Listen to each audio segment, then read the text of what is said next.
No, morning everyone. Let's start some sculpting today. I'm gonna change the setting for English. And I think I should start some model from, not from scratch, but using some other models I did in the past. So currently I'm gonna make some. Did I title the from scratch part? No, it should be fine. So I'm just gonna use this model. So I'm gonna paint this over and just reuse the face and the body.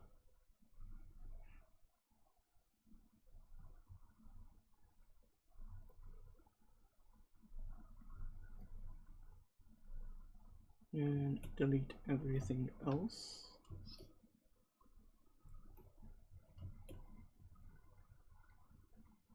Subtool master, delete.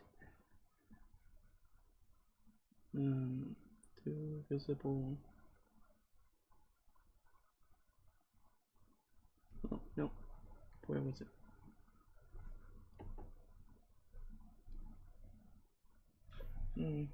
I think I'm just gonna do the classic create a folder and then delete everything else.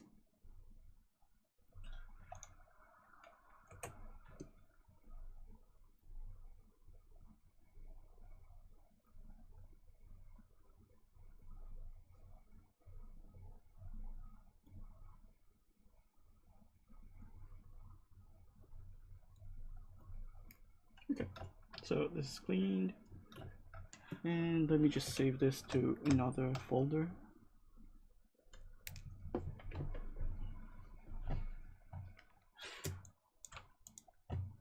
Can you guys hear me fine? I don't see any comments.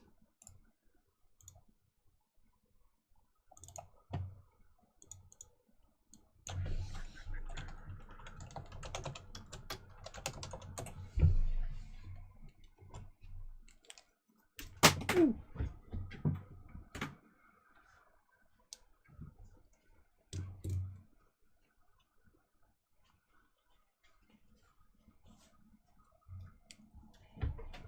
Okay, so today I'm gonna create some original character from scratch. Well, not from scratch, but like using some body templates. And I'm thinking about making a thief kind of like character with some goth kind of taste to it. Well, goth punk kind of taste. And I did collect some like reference images. So goth punk is kind of like popular in the Harajuku area in Japan. Some people might not be familiar with it, but it's pretty like popular.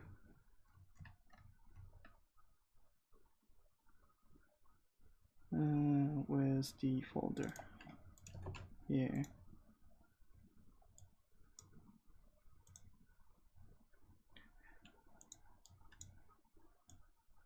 Hey Jonas.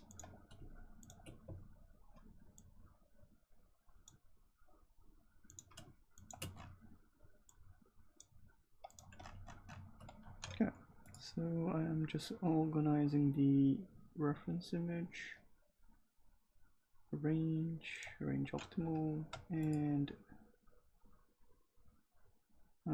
optimize canvas. And just saving the reference image.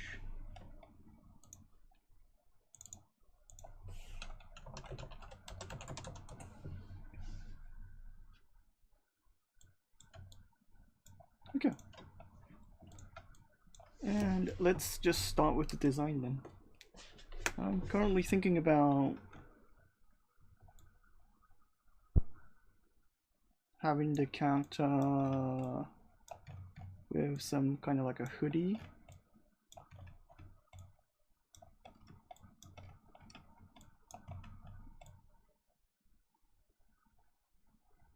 But maybe I can start with a pose, to be honest. Okay, let's just start with the pose then. So I'm just gonna split the head.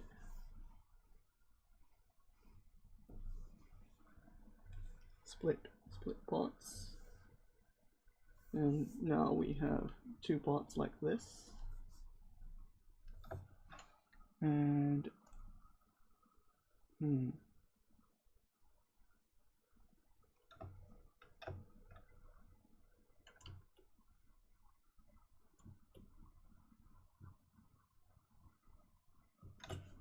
well, let's just start with the posing.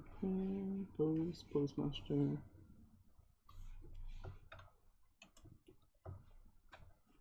And let's pose.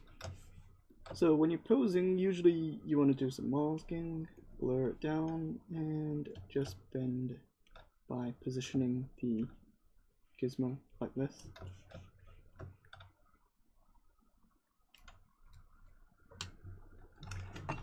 And it's usually just easy to start by the hips or the hands. I usually start by the hands. It depends on your preferences.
I guess something like this, but you need to twist this.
Like this.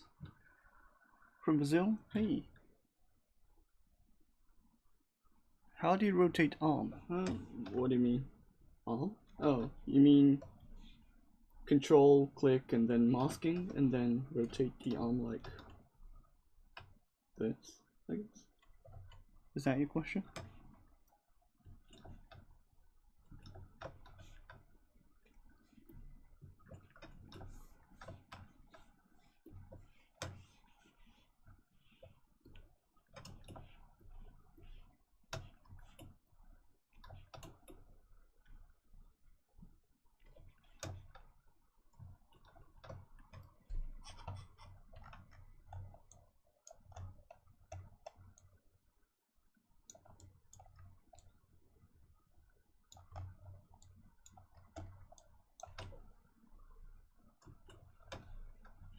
What is easier to you, 3D or 2D?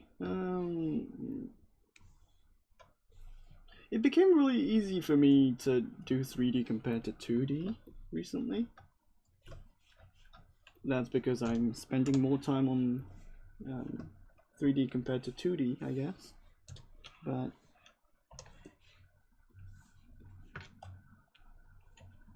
I think it really depends. Like if you ask a 2D artist and who's not really familiar with 3D, they'll be having a hard time compared to their usual like familiar platforms. So it really depends. But in general, like if you have a good artist background or art background, and if you know how to draw a good art in general, like it's better for you to like well, it'll be easy and it will like be like quick for you to get a good like artwork done in 3D. Like it took me really a long time to actually get to this point, but if you have a good like knowledge of like 2D illustrations or something like that, it's really easy for you to like transition to like 3D and then get going with it.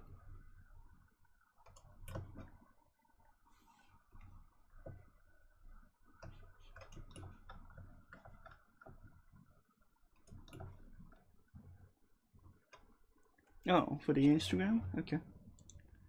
I do have an Instagram, but I'm not really updating too much. Instagram.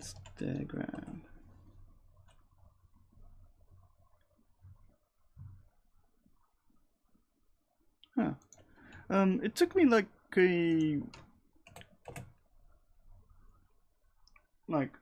half a year to actually understand ZBrush from scratch, but like after that it became really easy. Like it's just like the first step that you need to take to like you need to consider is that like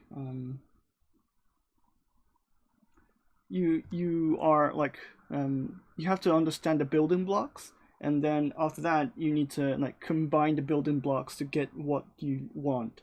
And like the first like period where you are understanding the building blocks would take a bit of time to actually get going, but after that, like even if you're like learning a new feature, it's really easy. And also if you start with like Dynamesh, for example, you can just get going with that as well. Like you can just start sculpting with Dynamesh. Don't care any like cleaning up the details, but like you can just enjoy and sculpt. And then after you understand the basics, then you can just re-topologize it and then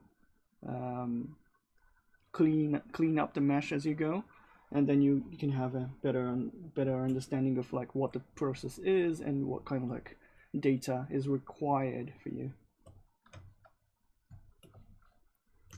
So that's the hard part, but like if you understand that, nothing is going to stop you.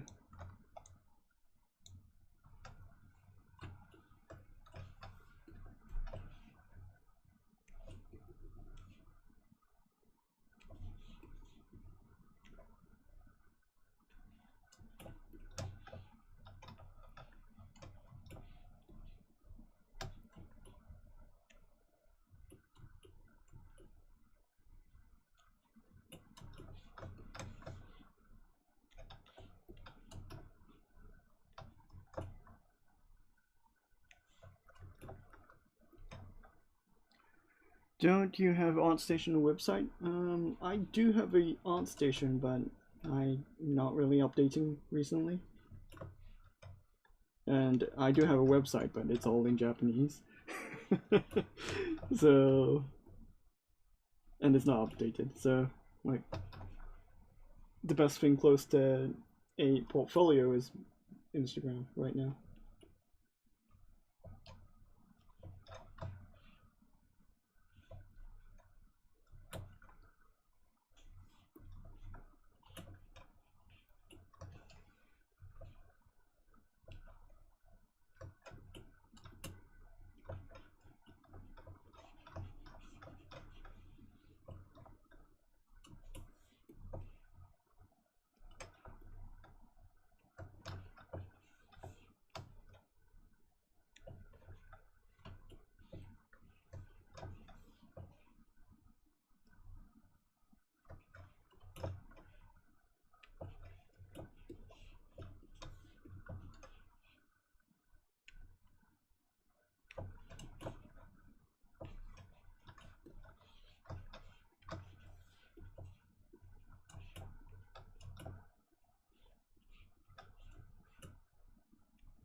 I do think I need to like adjust a couple of like weird things happening on the body, but I can do that later on. For now, like I'm just seeking for like rough poses and where the position should be.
In short, it's much harder to make an artist than nobody who knows the program, I guess.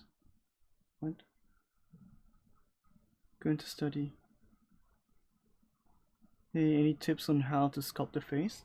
For the face sculpting, I did a couple of like streams with the creating the hairs, creating the face, creating anime style bodies and stuff like that. And also you can see a video where I am explaining how to make anime heads.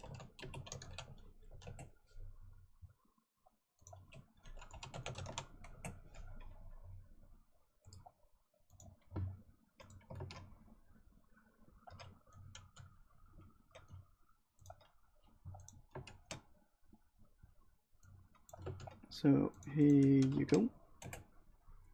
So you can check this out as well.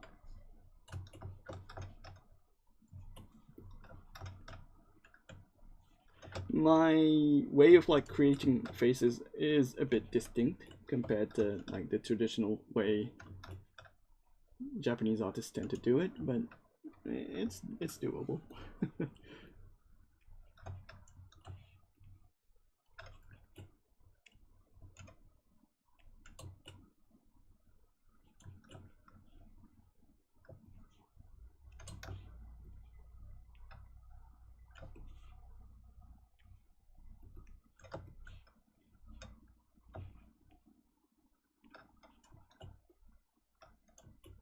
Like usually Japanese artists tend to make the faces a bit more shallow because you need to stamp the faces, so it prints the eyes and the like cheeks and stuff like that. But like I tend to like my model doesn't really need to do this, so mine is a bit more like deeper compared to that kind of like face structure, so that's a bit different compared to other artists.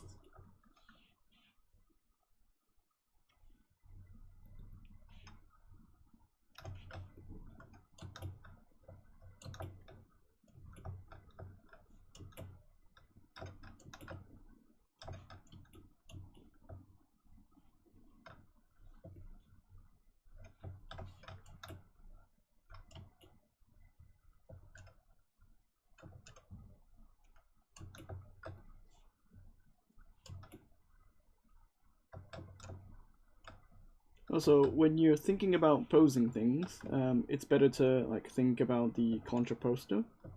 I don't know how to pronounce it, but it's French. Like, give me a break. But like, if you're making a character, and then like if your shoulder and the hip is like very straight, like for example, if let me see. Epic pen.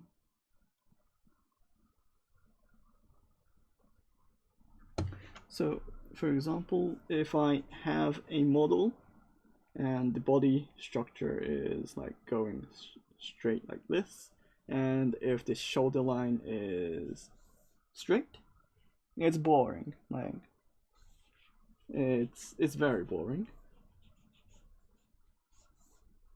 So what you would want to do is that it's better to like break the structure and then like create a line so it goes like this, which is like if this side is going down, it's the opposite, which is going down. So this goes up and this goes up. So it's like doing a balance between the shoulders and the hips. So it's something like a counterweight, essentially.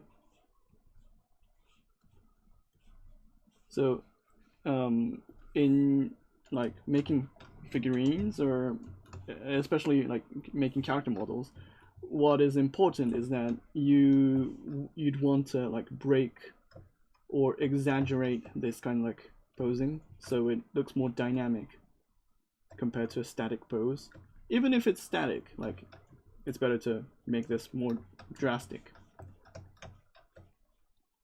But if you make it too drastic, it's gonna be odd looking pose, but usually it's better to do it. Also, like if there's no movement in the joints, it's usually better to like create those like movements so you have a bit more flow on your character model.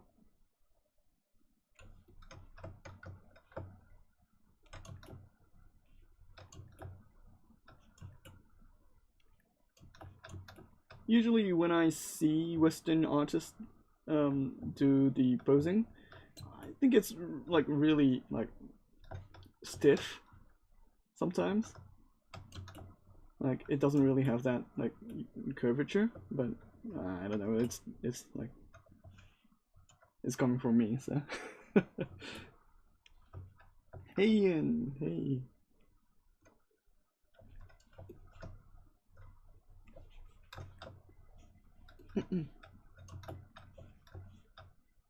Do you agree with my statement with the Western artists having a bit stiff posing?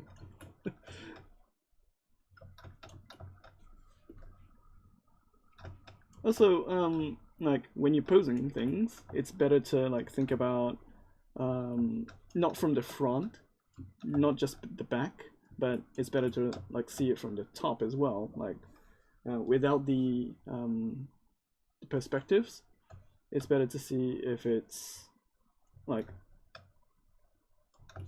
interesting enough from the top as well. So usually what I would do is that like I twist this a bit and then put it inside. So the weight distribution is like a bit different. Oh, okay. Yeah, I don't know why that's the case, but I don't know if it's like the manufacturing process or the limitations when like making the models, but like when you look at especially like the American comic models, it feels really like stiff.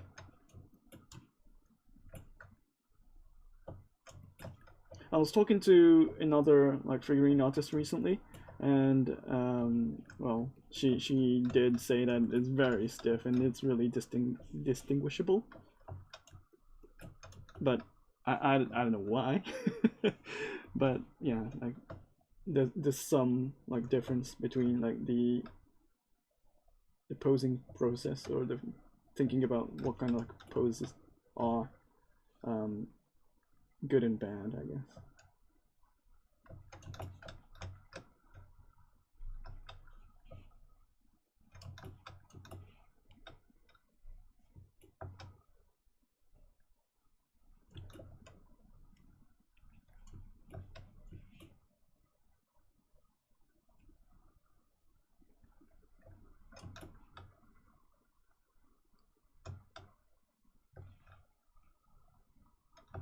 Yeah, like for example, if you look at the Marvel movies, there's a certain scene where you have that like superhero landing. That's one kind of like specific pose or specific stuff to American comics.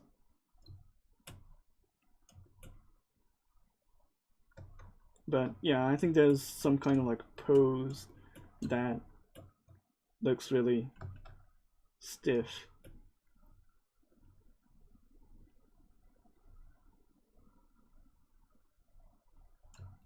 So I think there's some kind of like philosophy difference between what kind of like pose is like good or considered good.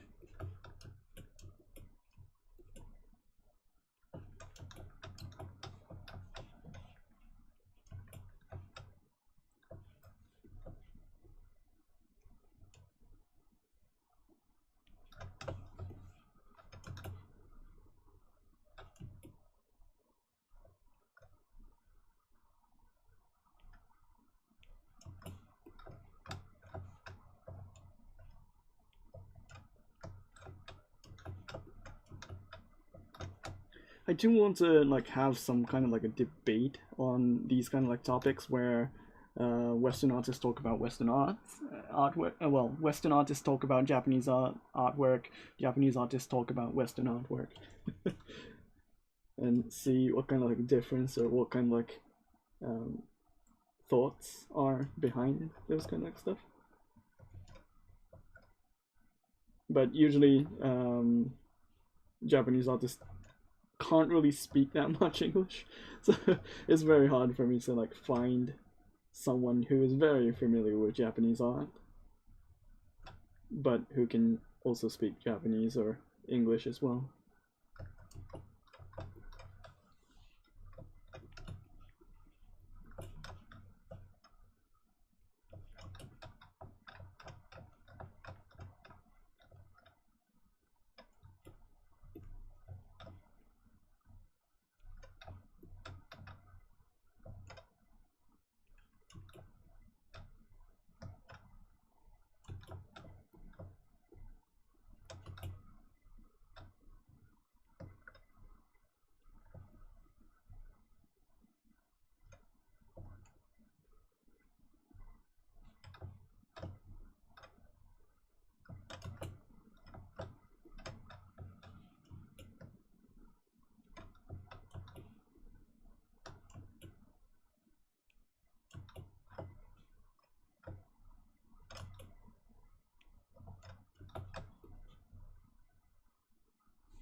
Oh, interesting.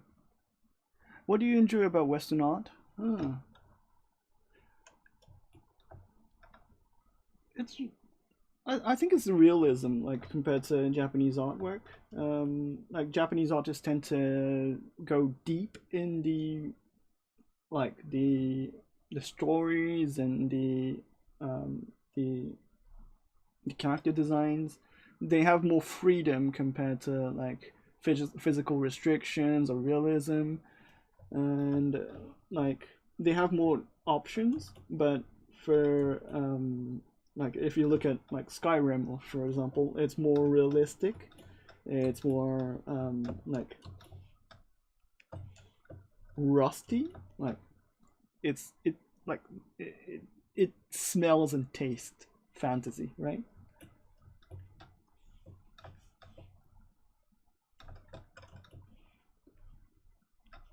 So I like that realism part of Western artwork.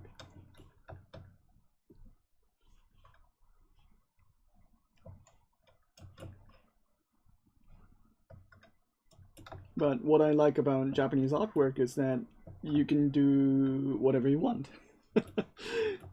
Like it's more towards that kind of like a mentality. Like if it's good kind of like mentality.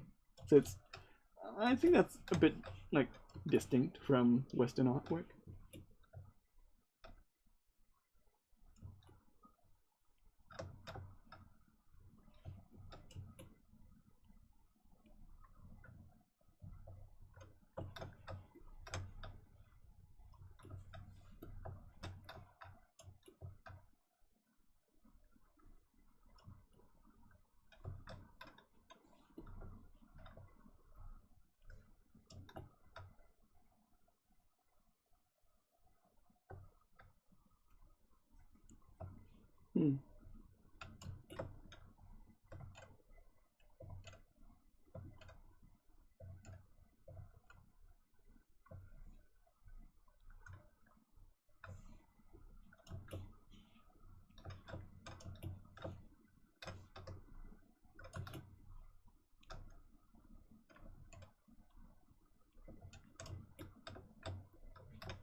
Also, like, I think there's a lot of like fetishism going on with like, for example, if you look at the manga of Ghost in the Shell, the best part of the book or the manga, the original manga, is not the manga itself, in my opinion, of course, but the descriptions giving on the side of the manga. So there's a lot of like descriptions written outside of the manga's artwork, and that's describing what kind of like setting or what kind of like background detail is like designed to that specific detail. And what I like about that is like, for example, android gets blown up, and that android specifically has a white blood, and white blood is was considered like when you're into like scientific stuff, like white blood was really considered like like what kind of it was kind of like manufactured blood, essentially. Like if you want to like bring oxygen to your blood cells, and like if you want to manufacture that kind of like effect, white blood would be the way to go. So that kind of like small detail was described in that description, and like it's very interesting. So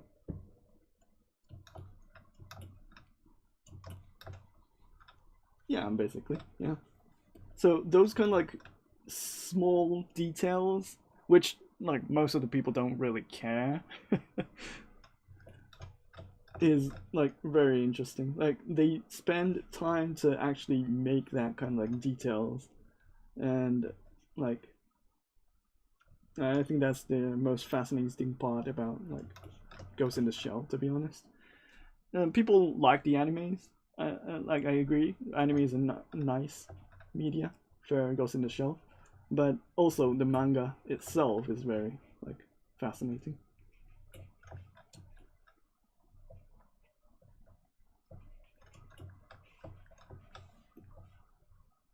I'm not really sure if the translated version of the manga has that kind of like details translated, but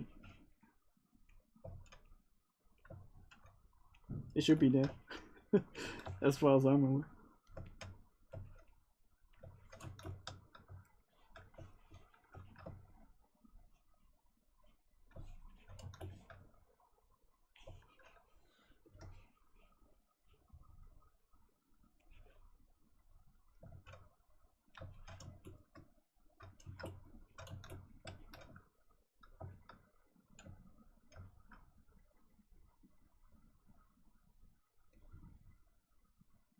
Yeah, yeah, exactly.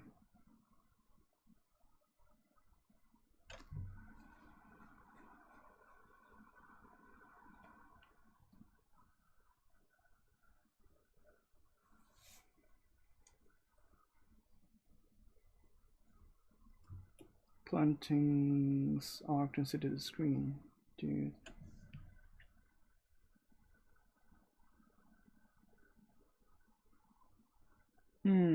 Yeah, that makes sense. Yeah.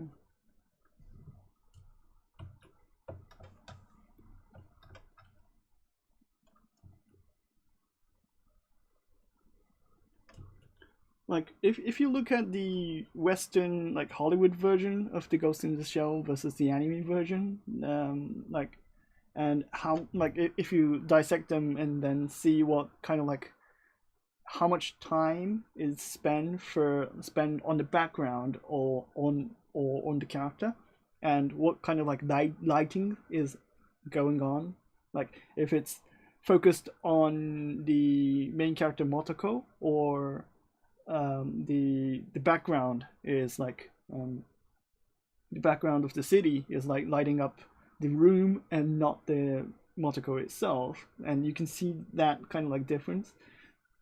So Western style thinking is that the character is the main thing, but like especially in the Ghost in the Shell, Ghost in the Shell doesn't really light the details of the character compared to the background, like the world structure, right? The main part is the world structure and not the character itself. So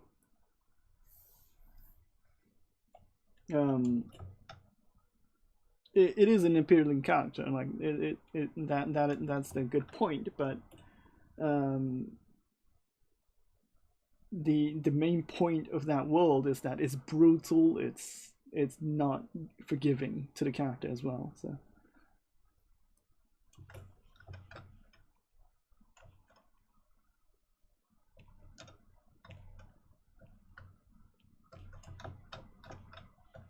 and those kind of like stuff is really good when like you can replace a character but it feels distinctive. It's the same thing, or it feels like the same thing, right?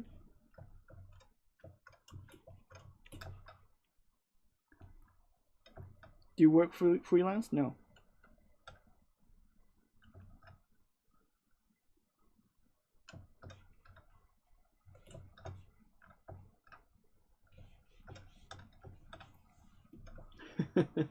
Yeah, I guess, but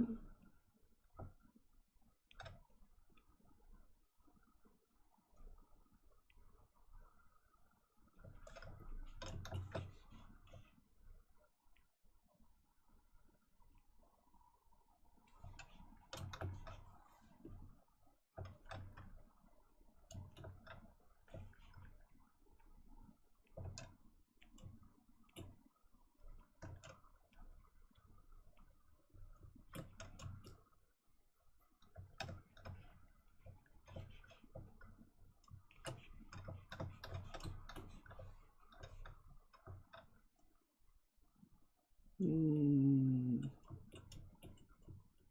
don't think I need a bend here.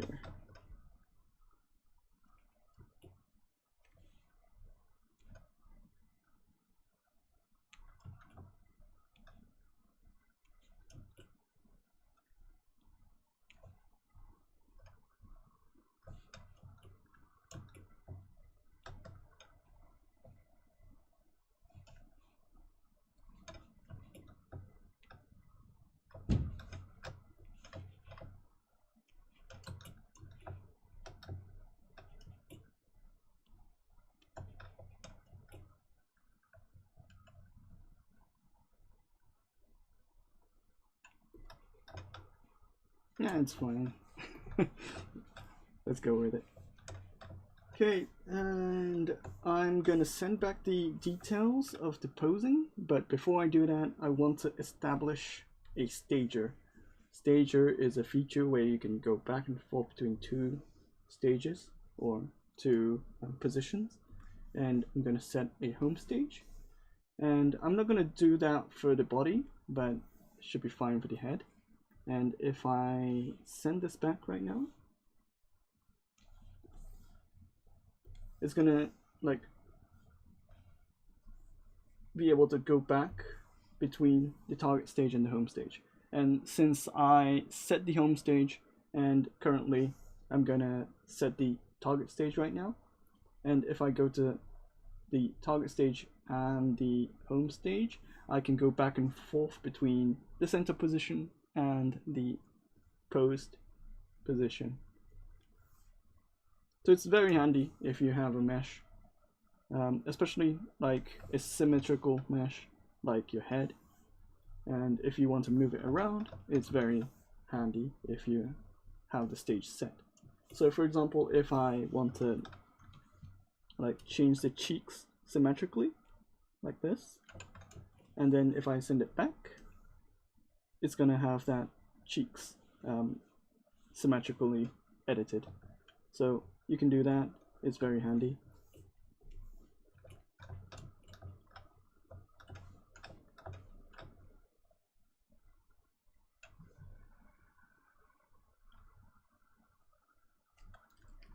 Okay, let's start designing some details.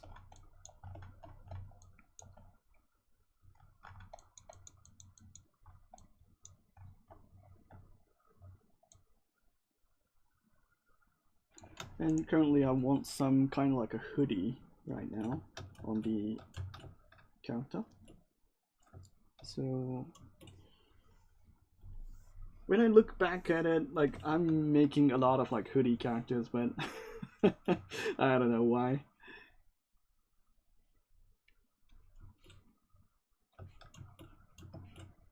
I like hoodies, like what can I say?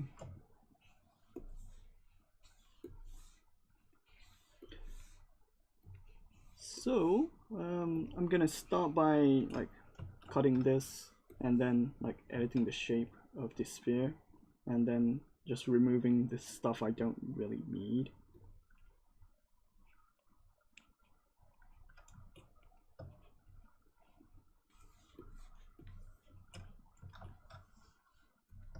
Like it's interesting and like it's not really intentional, but like, it's very handy to like I'm very comfortable making hoodie characters.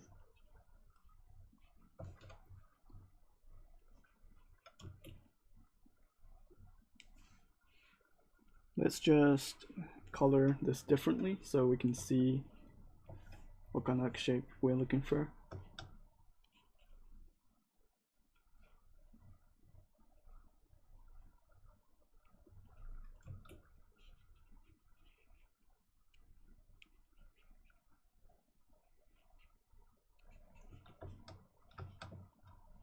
And let's just create a connection with the body. She looks like a Brazilian telephone post? What? What is that?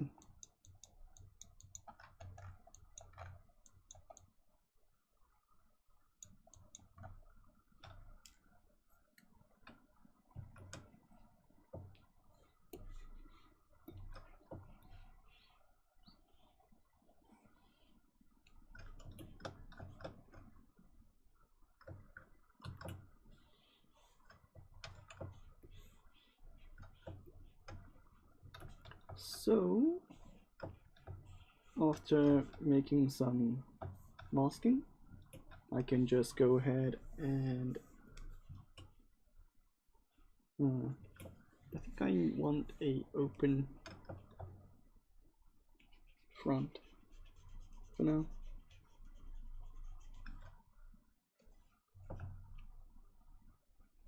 And then extract. I usually do the extract without thickness first. And then extrude later on, but currently I just want the thickness to be adjusted later and then like just putting some inflations so it comes outside of the body, and then I can just tweak these. So if I put some gray colors to it, it's easy for me to edit.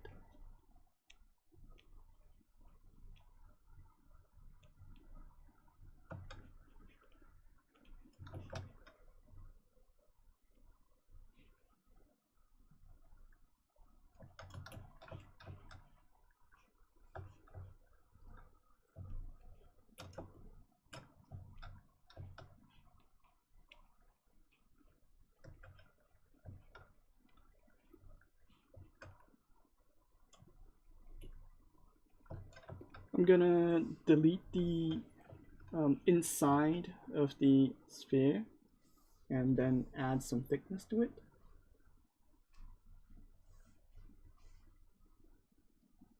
Adding thickness, dynamic subdivisions, thickness. And like this, we can add this thickness, but it's jagged.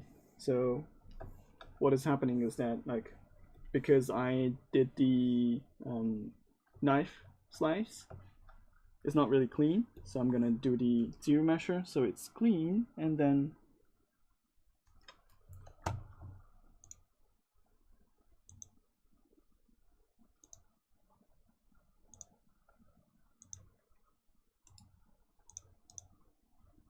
so it's clean, and then adding thickness to it.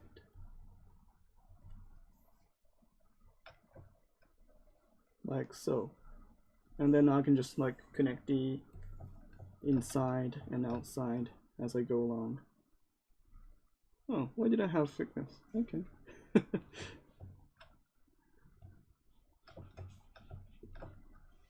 Oh, I think it wasn't 0. So when I'm editing a cloth like this, like if I have the brush radius big and then if I move it, it's going to affect the other side. What you want to do is that you want to ignore this. So auto masking topological, if you enable this, it's going to be able to like do the one side and not the other side. This is pretty handy for cloth. You can do it for like all sort of stuff like fingers, hairs, you name it.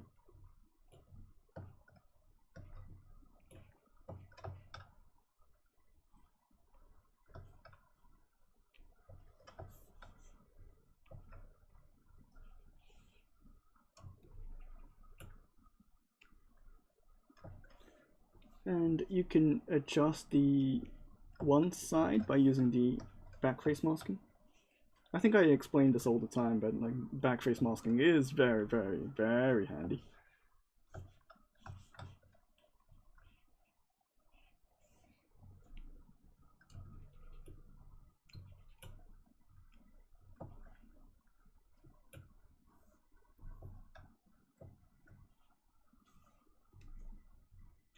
And after having these two meshes, I'm going to connect them once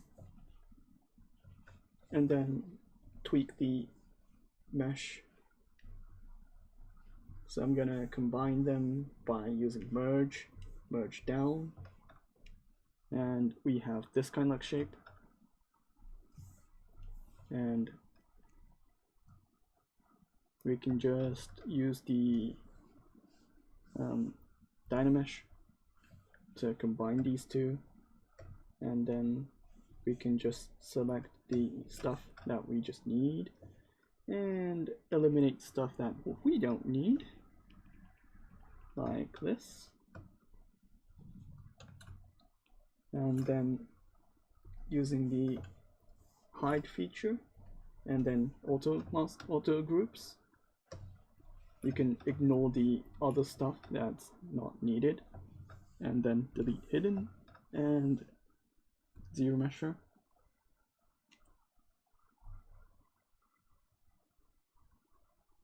to clean the edges.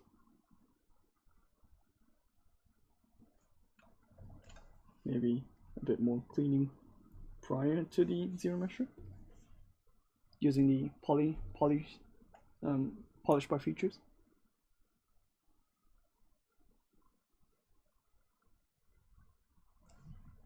And then using the dynamic subdivision to add the thickness back on. And maybe just a bit more smoothing. So yeah, something like this.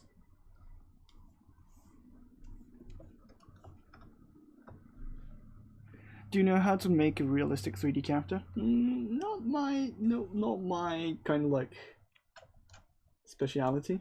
Like I prefer to make anime characters compared to like photorealistic characters. If I'm asked to do it, it's not that hard, but it's not really super realistic, so like yeah, it's not my strong suit is my honest answer, to be honest.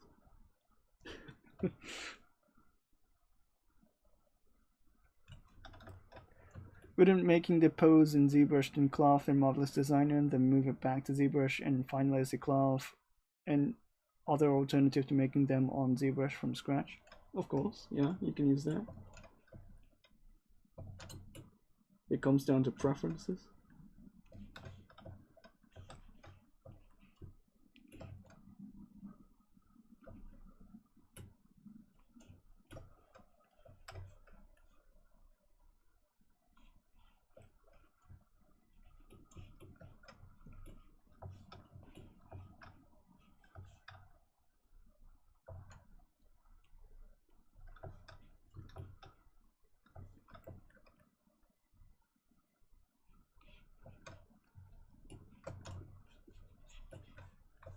And the sleeves needs to be changed, I guess.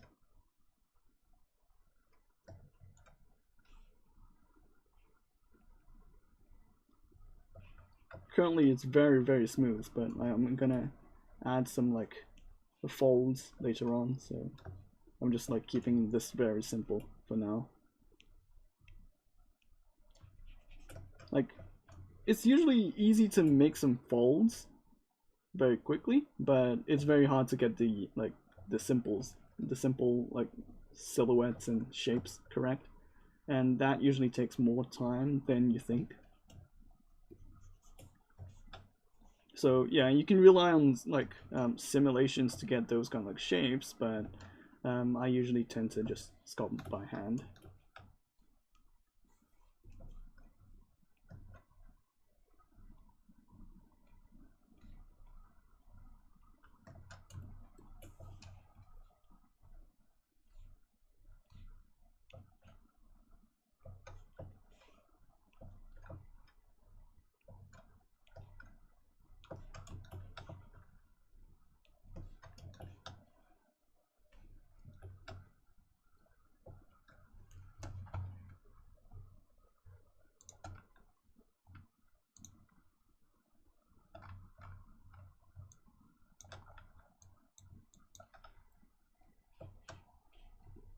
Currently I'm thinking about like having a dress inside of this. So the hoodie should be a bit more loose. Like, you're gonna add more details inside, so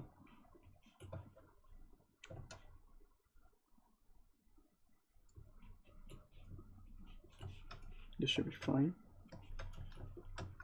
And let's just create some dress.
Also, if you have a mesh like this, and then if you want to hide this area, you can like just go ahead and convert this to a color for now, and then split this as a separate mesh like this, so it has a separate polygroup. And then if you want to go back, because I'm lazy, I don't want to like create a new masking from like after I draw something, I can just go back to masking and then mask by color, mask by polypaint, and then just pick the color I want. And now it's masked, so I can flip the area and then start continuing. Usually I'm lazy. I'm like, if you're not lazy, like you can create a new masking, but since I'm lazy, like I know these kind of like techniques, like shortcuts. And then, for example, if I want to extract this, I can do so by like extracting and then like resetting the colors for now.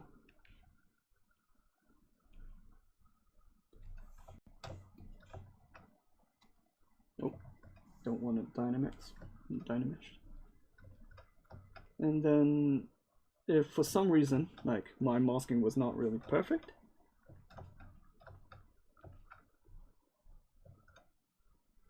and if I want to go back, I can just go back, I guess.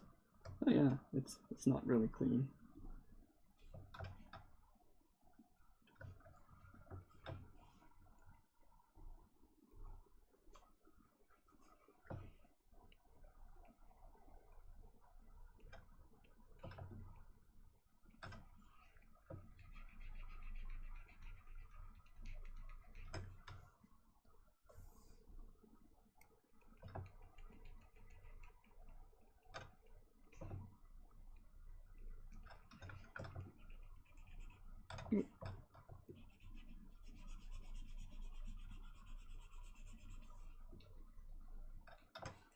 I accidentally like hitting the right click, so it's like zooming around, but shouldn't happen because my pen is like thin.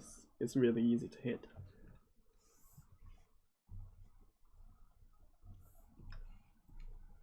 Okay, so yeah, this is the thing I want, and the areas which is like currently I don't want these areas, so I can just like cut them over like this, and then delete the stray areas by polygrouping in them and just like picking the areas I just need.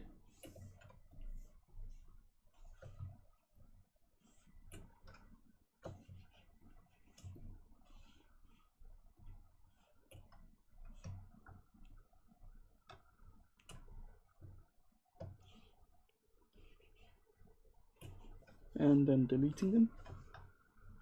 And now I have a dress kind of like shape. And I just need to reset the colors.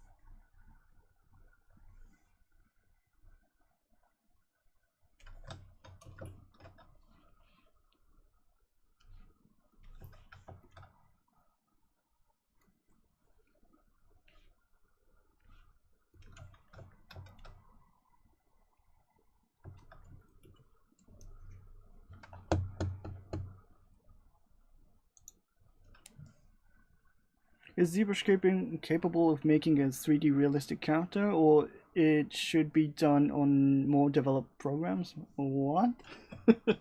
Like if you go to ZBrush Central, you can see there's a lot of like realistic character examples. Like you can't really see other applications.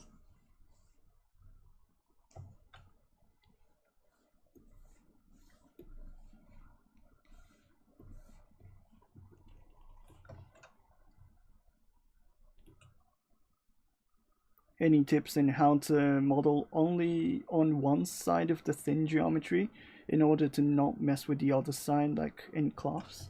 Oh, like if you have a mesh like this, and then if you don't want to mess around the other side like this, it's better to just use the backface masking from the brush backface mask, and then sculpting like this with the backface masking on, so it's not going to affect the other side, right?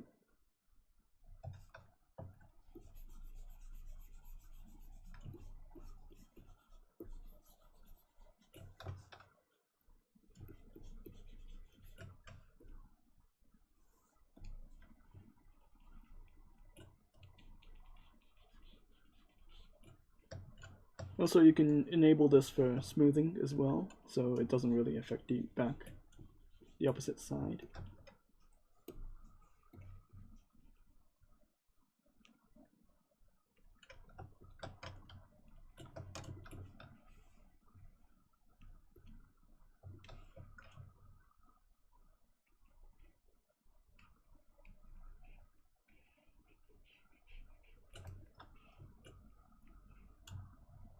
Oh, thank you.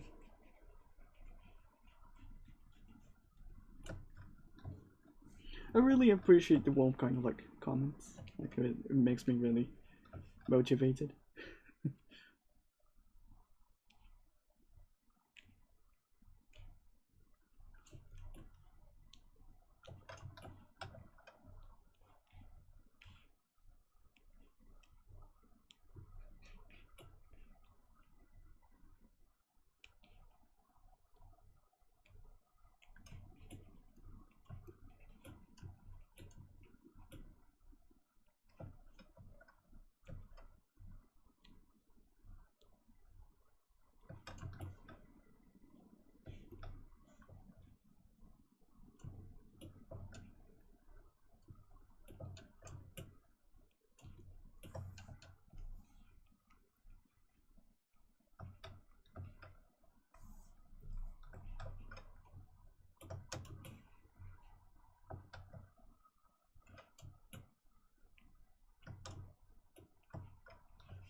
I think I should do the cleanup for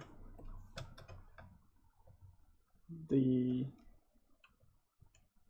wait.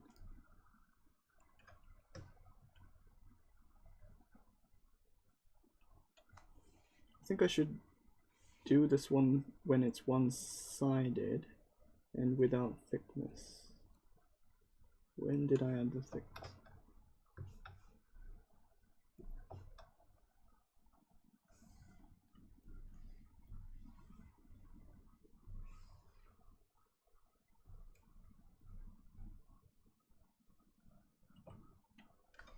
Oh, it's double-sided? Then I could use the polygroup option for normals.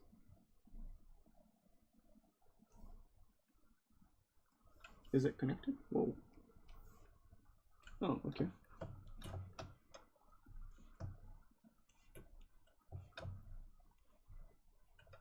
Okay, then I just need to separate this and then tweak.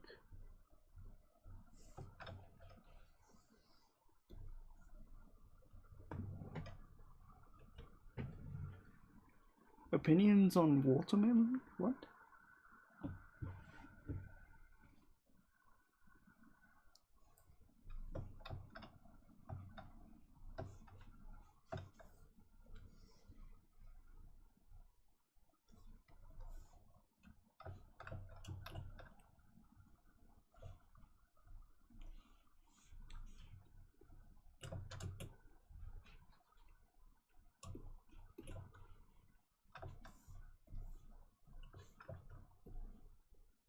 Honestly, like, talking about watermelons, like, I liked it when I was a kid, but like now I don't really like it anymore for some reason.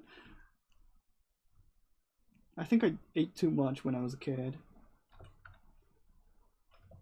and it satisfied my need for watermelons.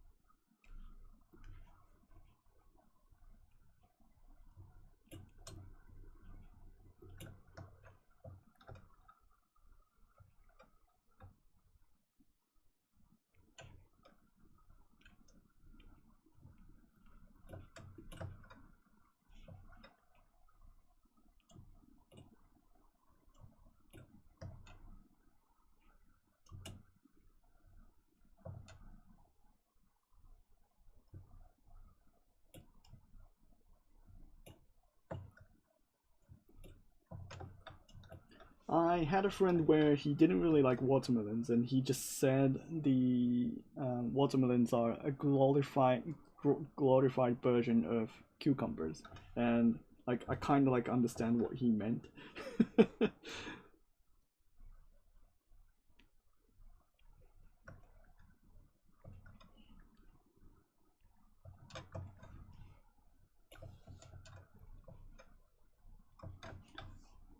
Like, yeah.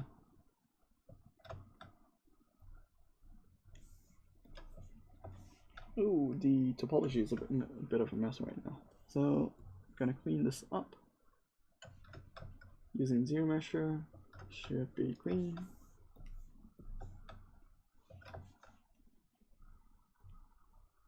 And since it's currently like sticking to the body, I'm gonna like slowly like adjust it.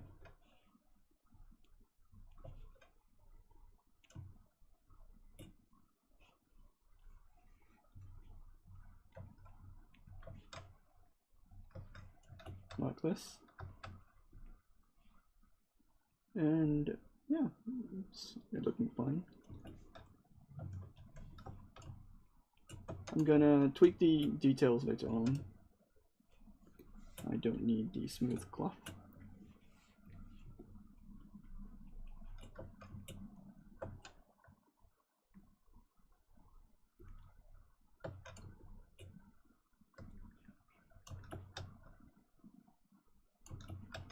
And let's see.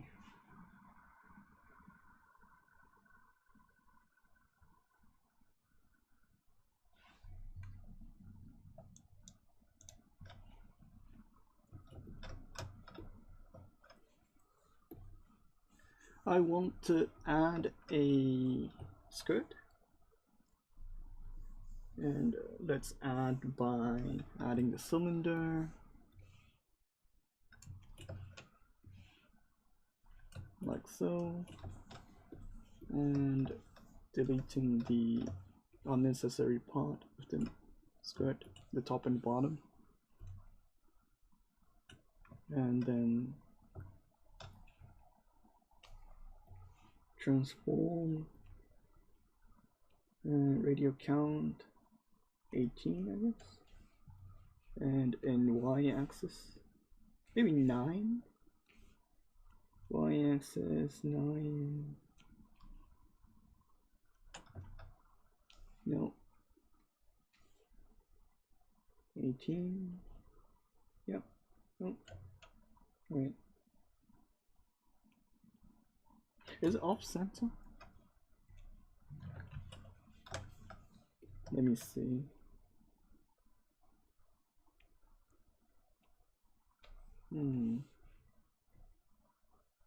I don't remember if it's 16 or 18. Oh, it was 16. Okay. So I just need to do the lasso. I think it's easier to just like close or add thickness to it, I guess. Add thickness, dynamically thickness, and then masking the areas that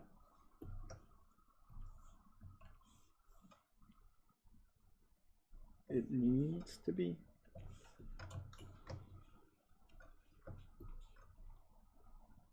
Wait,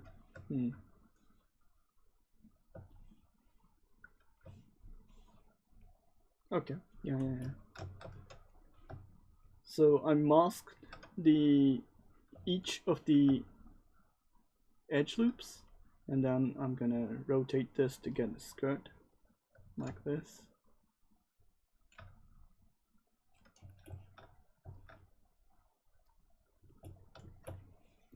And then I'm gonna taper this.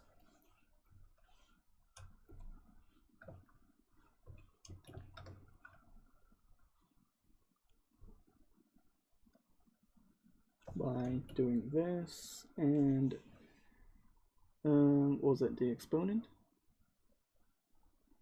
Yeah, so I'm gonna adjust the exponent and tweak the settings like this, and accept, and adjusting the size to the body.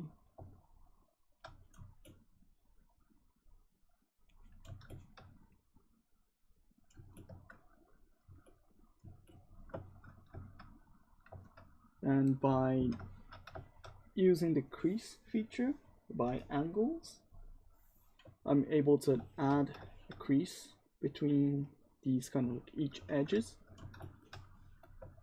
And by doing this, I'm gonna able to like add a sharp transition between the two, but I need to add a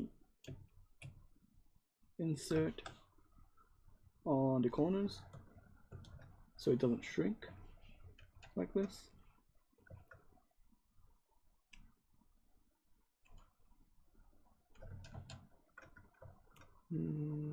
Let me think. I think I could just separate a polygroup by angles. Polygroup by angles, polygroup by normals, and then I have a different color coding, and then I could add a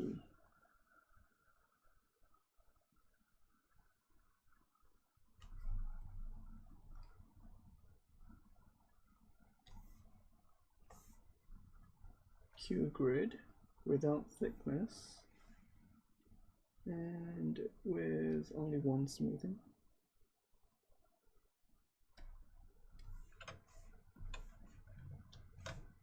Yeah, I think this is fine.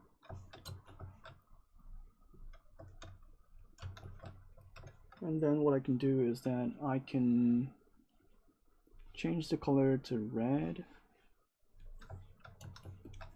change this to gray,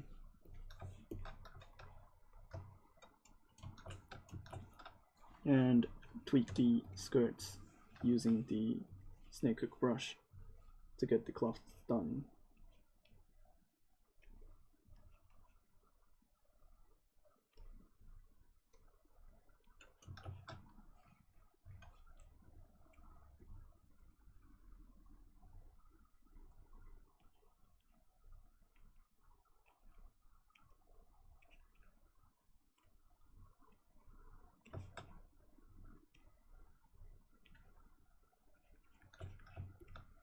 And I just need to tweak the overlaying structures, like the things I just made.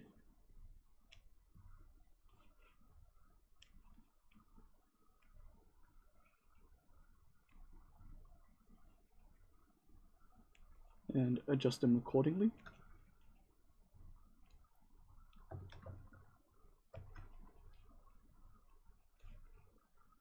It's usually better to just start from the bottom to the structure upwards, but like I tend to have a habit of like making the structures from the top and then like thinking about the bottom.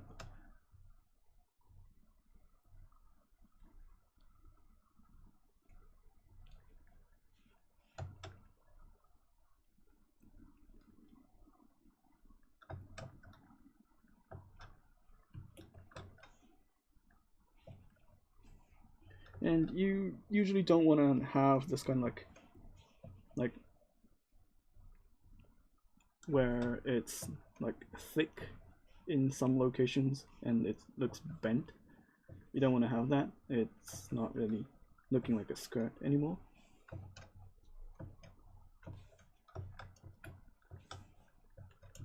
So be careful if you find those, like you need to adjust them.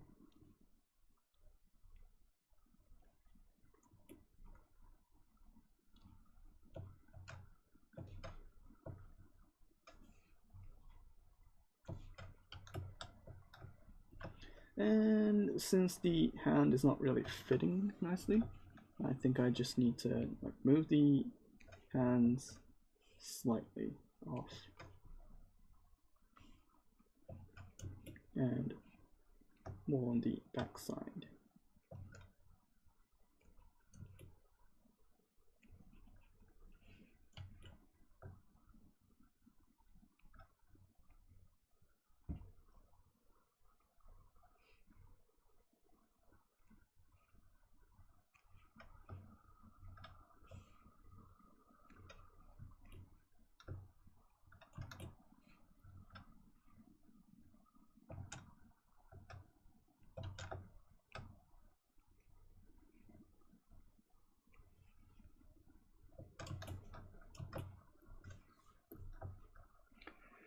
UV is a pain for me. Can you suggest easy way to learn about that on ZBrush? Well, on ZBrush, you don't really have to like go into details. Like, for example, if you have a mesh like this,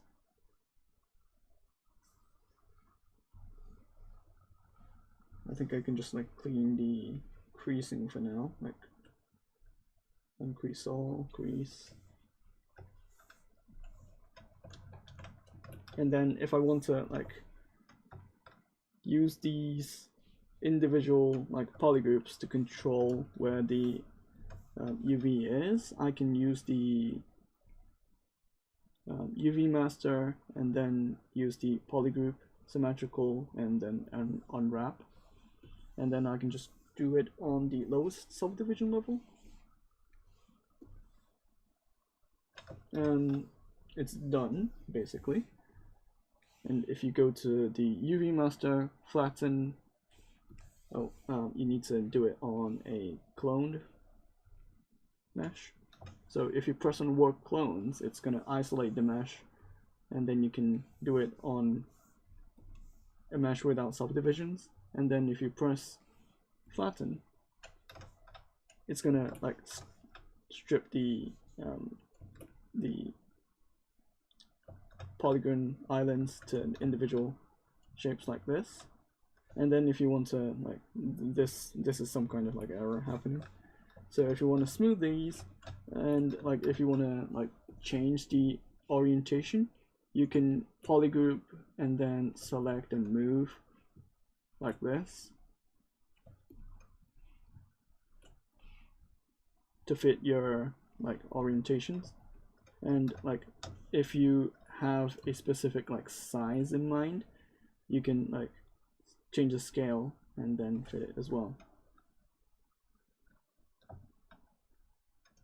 But if you have specific like ornaments, then you need to like spend time to actually do that outside of ZBrush, and then send that back to ZBrush to get some details. Like if you have a specific mesh that has UVs, you can just copy UVs and then paste UVs. So you can have a dedicated software that could handle that, and then you can send back and forth the UVs.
Okay, then the basic shape is done, and let's see what I can do with the design.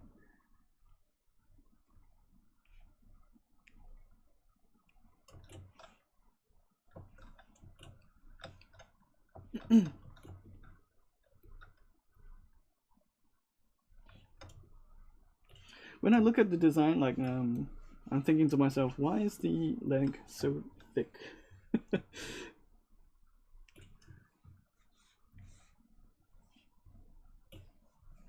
I don't know why, but like the last character I was making was a mech character or a mecha musume, so I think that's a bit more like muscular compared to what I want for this character.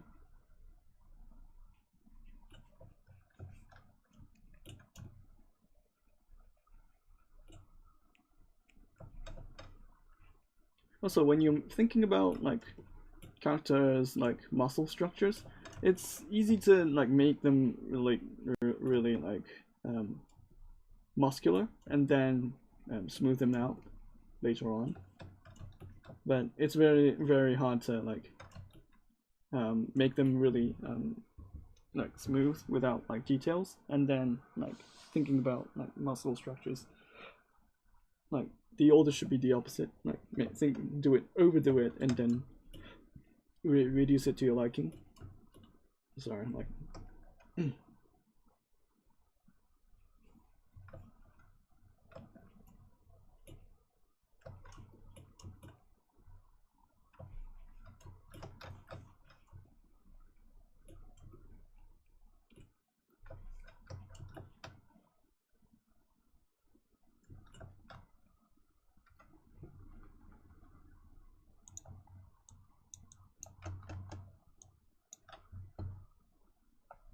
Also, I wanted to have something like a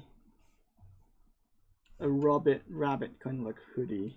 So I want to add some like rabbit kind of ear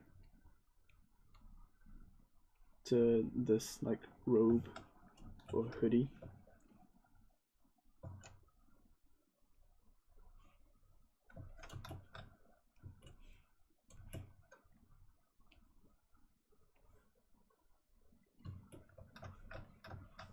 So let's just add that.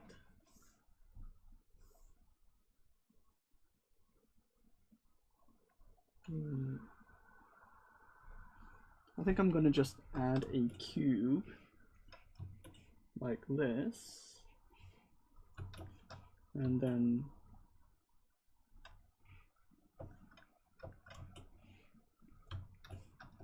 use this as a base, and I just need to like slice the top part. Maybe using the clip circle.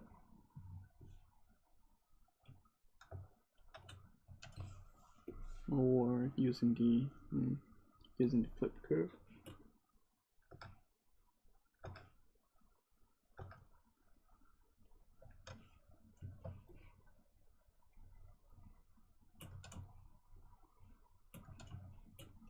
Like this.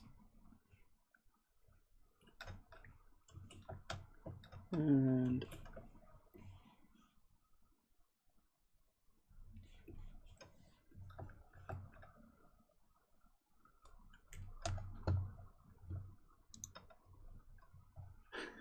yeah, like especially like when you're starting the sculpting process, like, and you don't really have like, it looks very like odd when you're making it. Like, it makes you really nervous, especially like when you're streaming. Like, oh boy, you get really nervous really quickly. Like, I sometimes get really nervous, like when I'm starting new models. I have no idea where it's going. But I usually try my best. I know I can do it.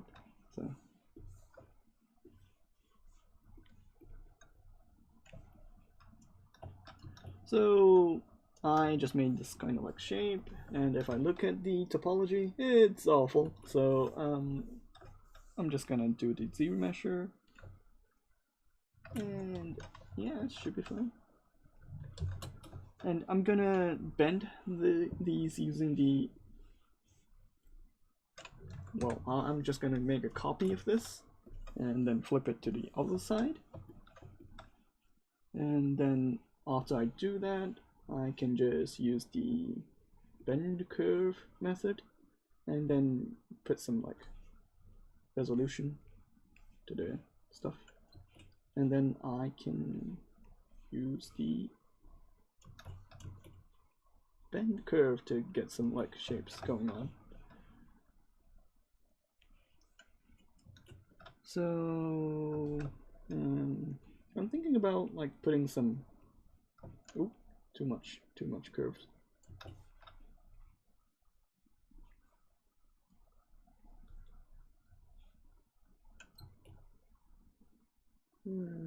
Kind of like a shape like this. Maybe I need to like twist it like so.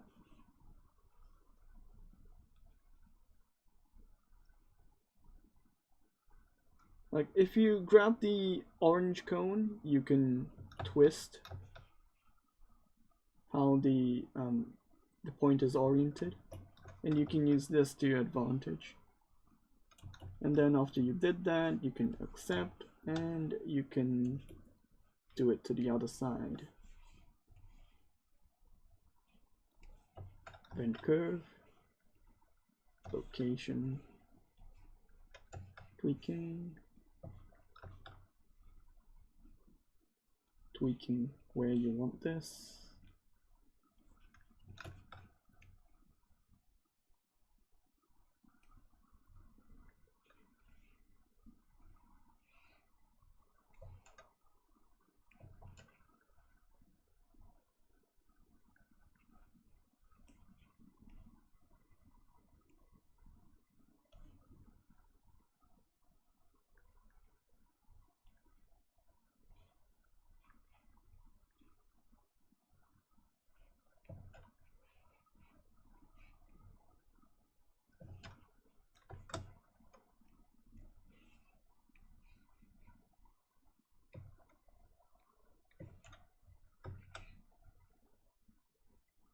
I don't know why this is so twisted.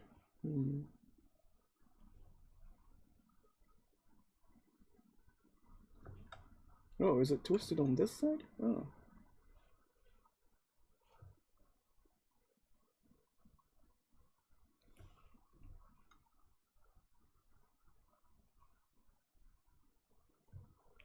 Okay.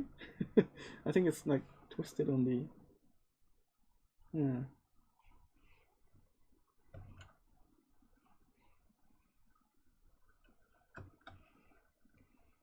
Yeah, it seems like it. Then I just need to confirm this.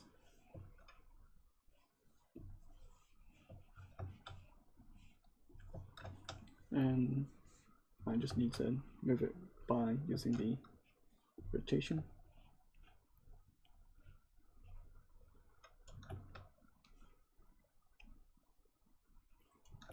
And if it doesn't look symmetrical, I'm just going to adjust it manually by using the snake hook.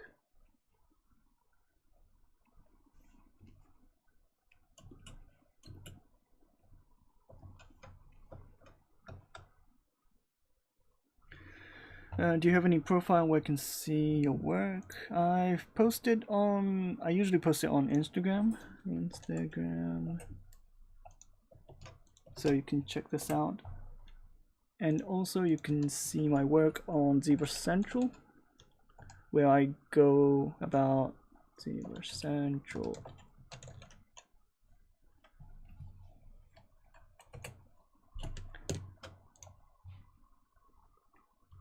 How are you? I'm fine. Doing fine. It's a bit cold in Japan, so like I need to like get warm, but I'm usually like wearing half sleeves right now, so some people call me crazy, but yeah. Where have I posted? Activities. Yeah, if you go to the ZBrush Central, you can see my portfolio here.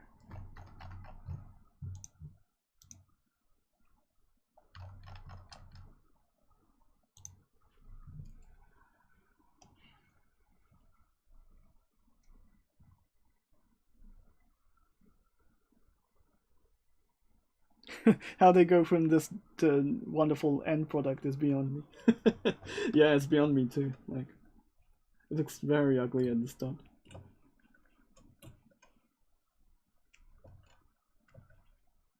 Like, you need to like muscle your way through it. It's very like tough.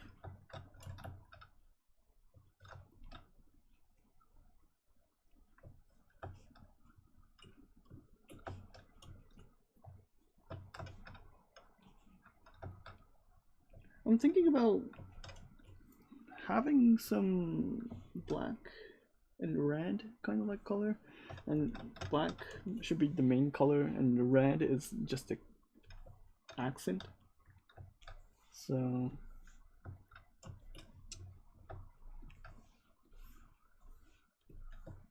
I'm wondering if there's a good way to do this.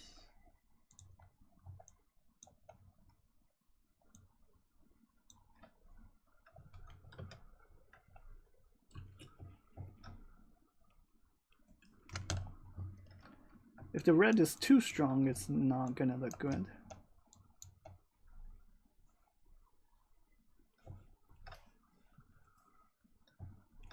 So my thinking is that one side could be black, one side could be red.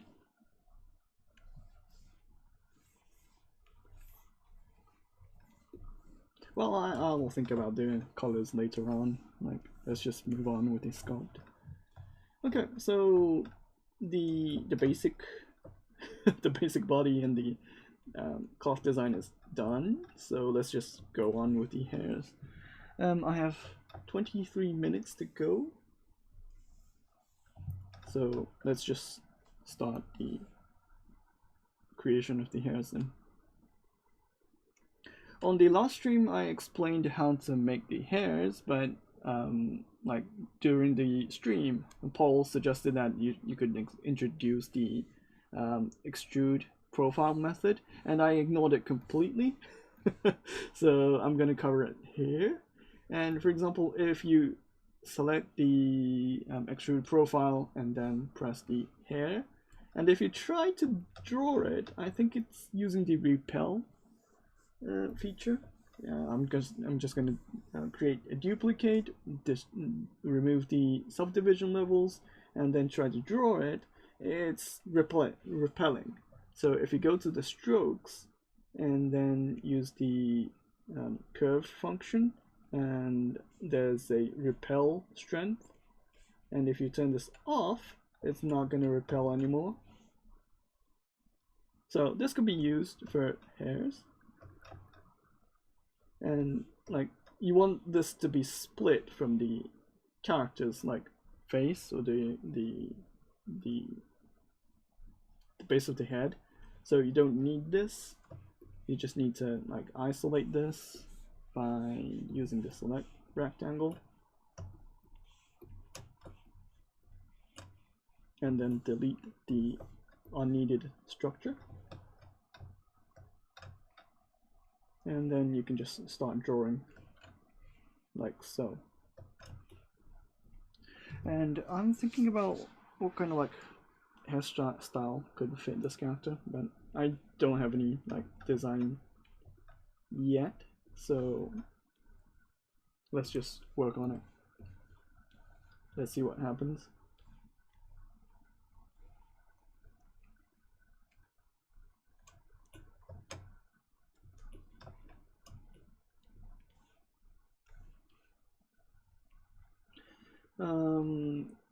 If someone could suggest a hair color, I would accept it.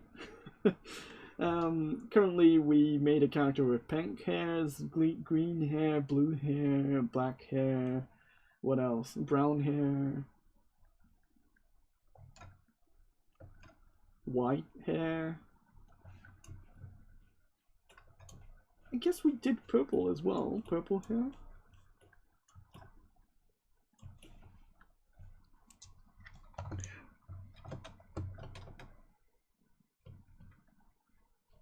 Where do you render your scenes? I usually render it on ZBrush or Keyshot.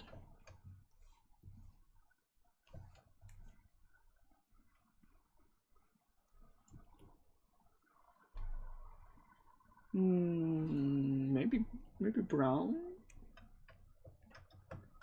Yep, I'm doing good.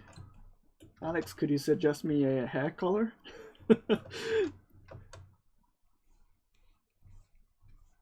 Like, if it doesn't fit, I'm gonna like reject it, but I need a hair color.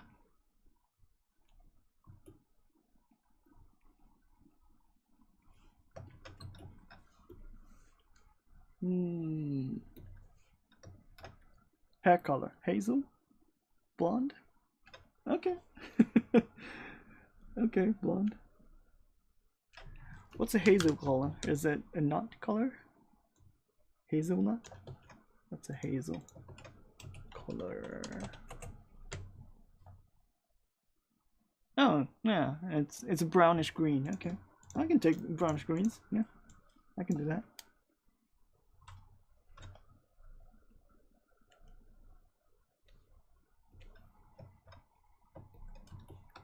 Maybe a bit more.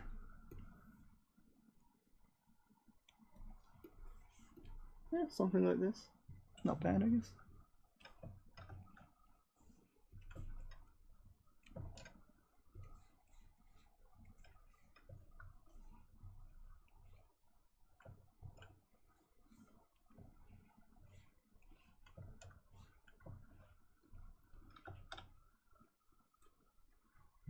Hazel is brown, really?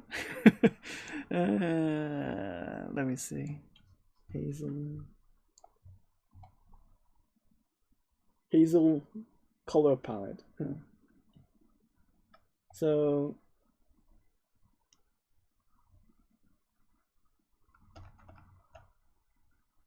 oh, okay, something like this, light brownish.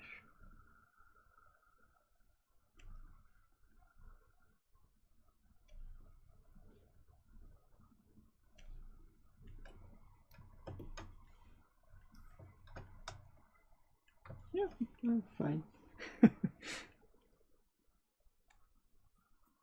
well, let's just pick the middle part where hazel and blonde could match. This kind of like color, fine. I can do that.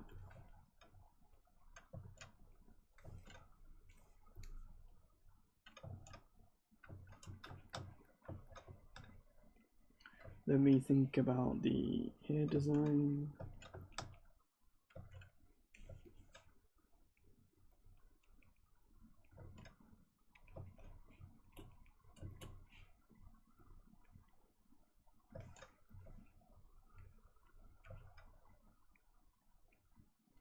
I usually do this with my original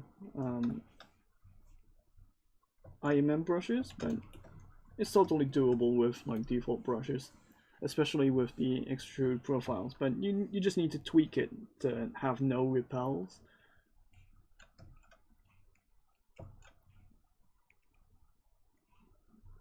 Like if you're making a like photorealistic character, and then if you want repels, it's fine. But like if you're making a anime style character, you don't really need repels, especially when you're beginning the mesh. But what you need to consider is that you don't really want to stick the hairs inside your face. So you'd want a gap between the forehead and the hair, so it looks more natural. But this should steadily like loosen the gap, or like it should steadily like get close to the forehead.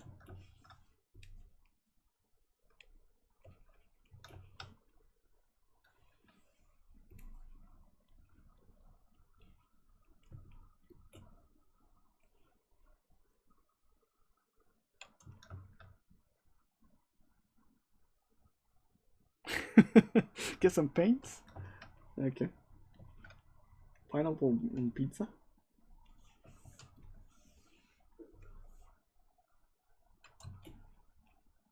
Oh yeah, like I don't really like pineapple on pizzas, but like when I asked my Italian friend, he was very angry. Like he wasn't able to accept the fact that there was a pineapple on a pizza. It's too sweet.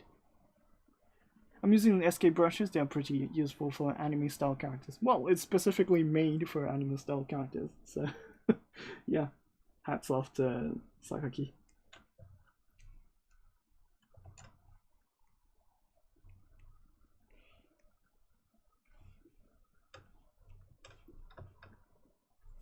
Well, how are you doing, Canon, by the way?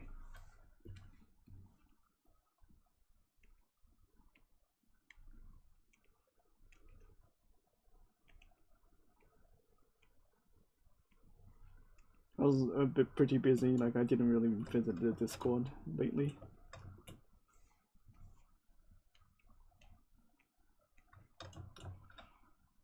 Yeah, that's good.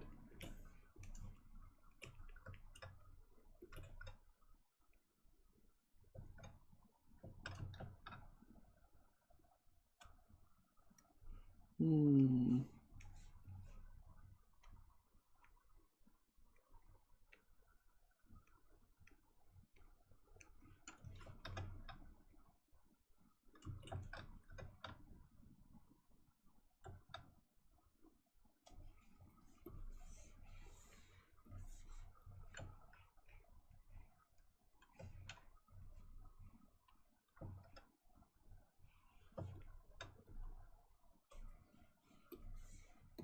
I think I just want to make some quick fillers of the hairs and then just do the small like strand of hairs next stream.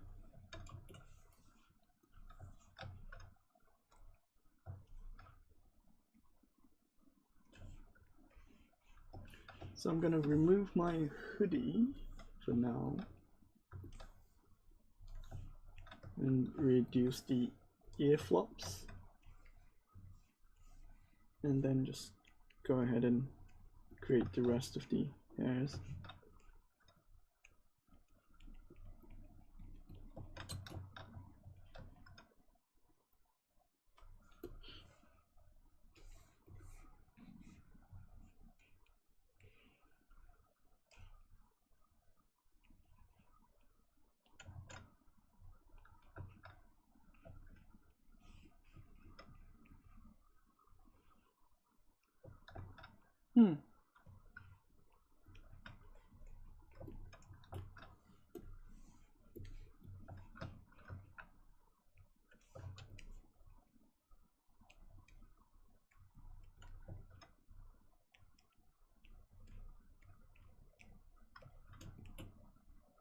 I haven't been able to like sculpt my personal works during the holidays.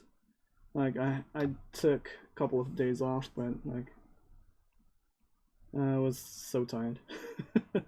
I wasn't able to like work on my stuff. I just played a couple of games, but that was it.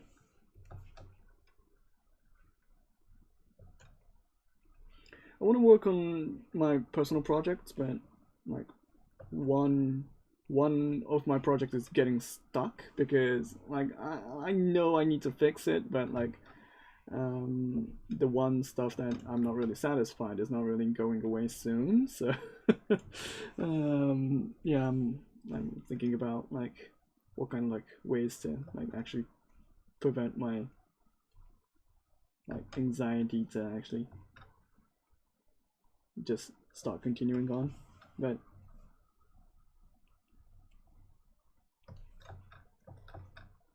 sometimes it's very hard to like continue on if you stopped working on that project for a while.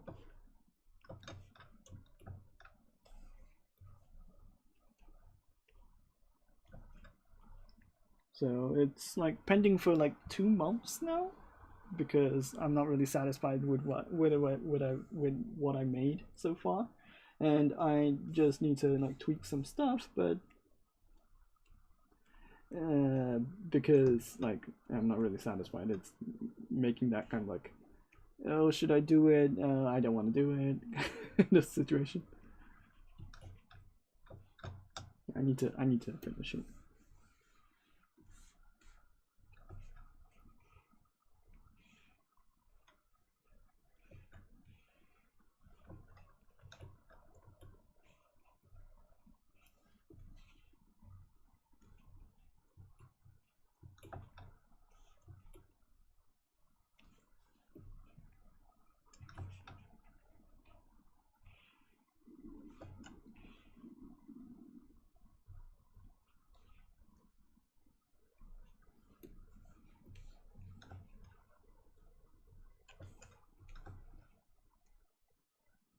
Is there a way to reduce the document frame margin? Oh, you mean the corners of this white line here? I don't think I know how to do that.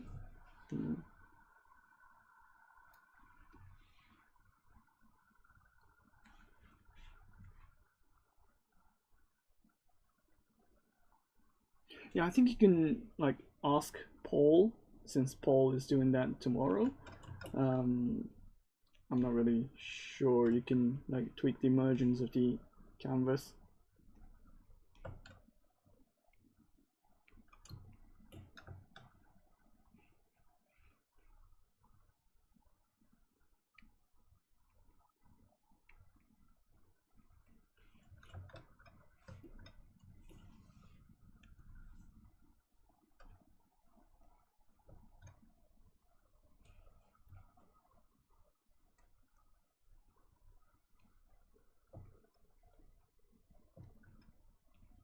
I thought you can like hide the white line specifically, but I forgot how to do it. Like I got a question from a user a while back, and I think I answered that question, but I'm not really sure.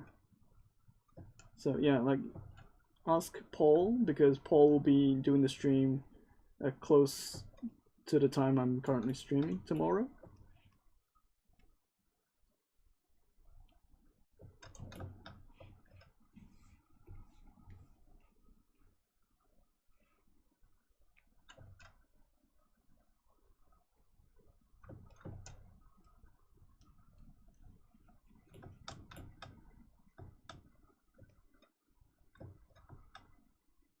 Okay. Sure. Sorry about that. Yeah, like I'm forgetting some things that like it's very specific, especially in the preferences. So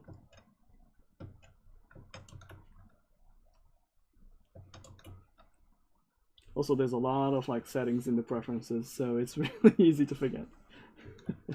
Sorry.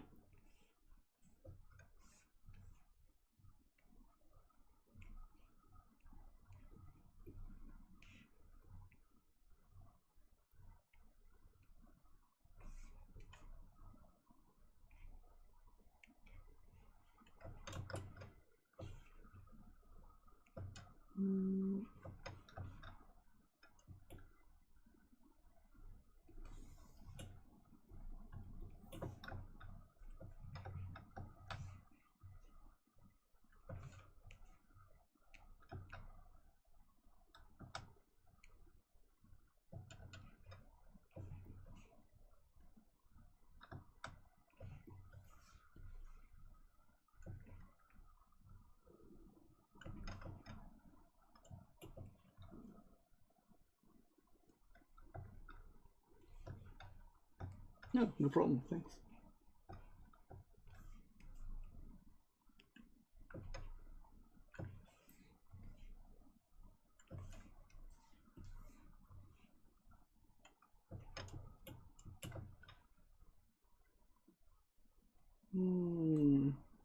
I think I should think about a hairstyle which could be unique to the character compared to like my kind of like ordinary line of like hairstyles. Like I usually do my like characters with like non-specific hairstyles, but like always it looks all like non-unique to the character.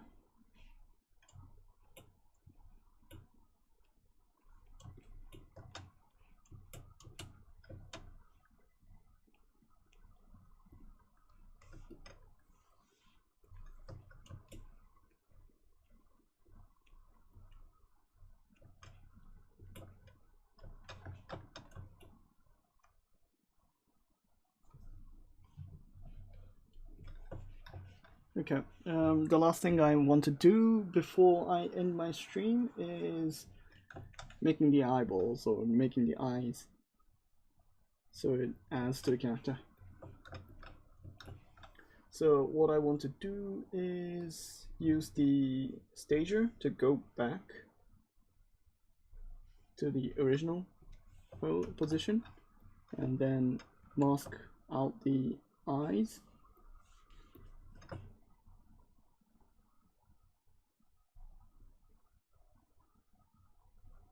I usually do this with a cylinder 3D or a circle 3D, but let's just do this with masking so I can show you one example of both. And then I just need to use the extract. I don't need thickness, to be honest, like no thickness, and accept. And after I do this, I can use the geometry stage and copy and then paste it to the other mesh. So this one has the same position of the head and the eyes are on the same location as well. So by doing this, I can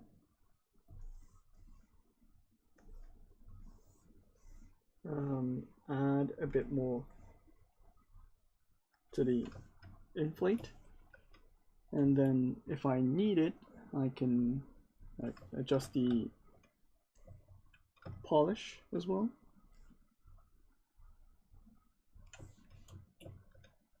And then since it's like looking odd because it's not having that focus of the eyes, so I'm gonna move this eyes slightly. I think I don't need the stagers if I'm not really planning to like move it around. I don't really need this, so let's just delete the stagers and let's just get the eyes a bit more at a darker color so I can see more easily. And let's just polygroup this separately and move this around.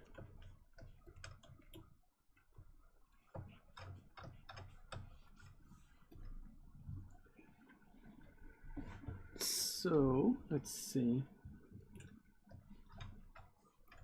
I want the eyes to be looking on this kind of like area.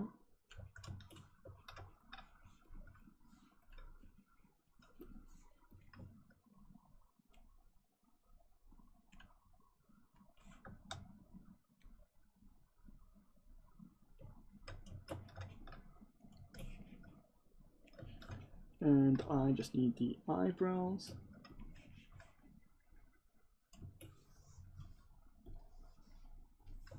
Stager, eyebrows.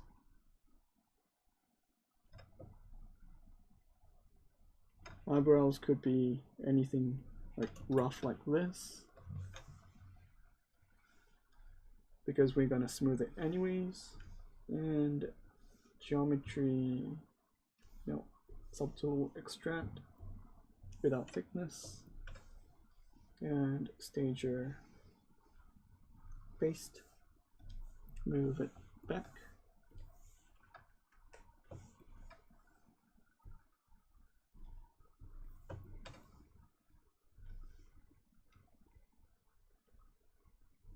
Inflate.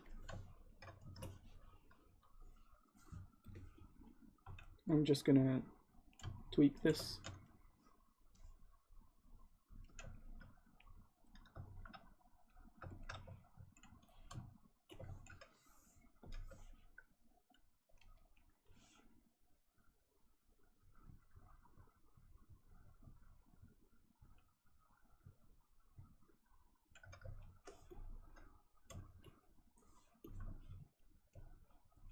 This is odd. Okay. Should be fine now.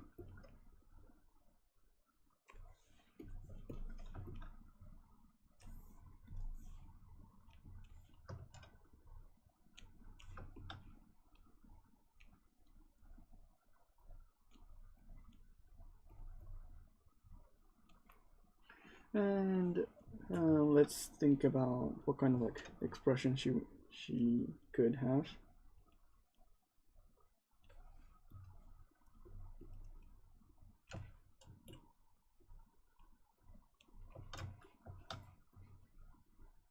I think it's better to like have her a bit smug. Like she's these after all, so a bit smug.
And I think I can just like zero mesh it for now.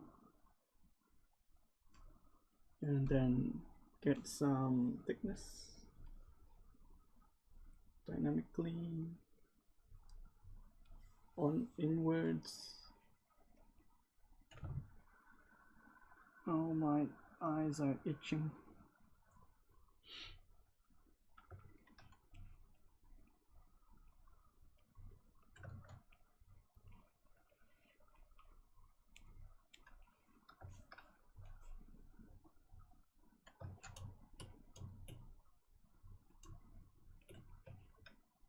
Ooh.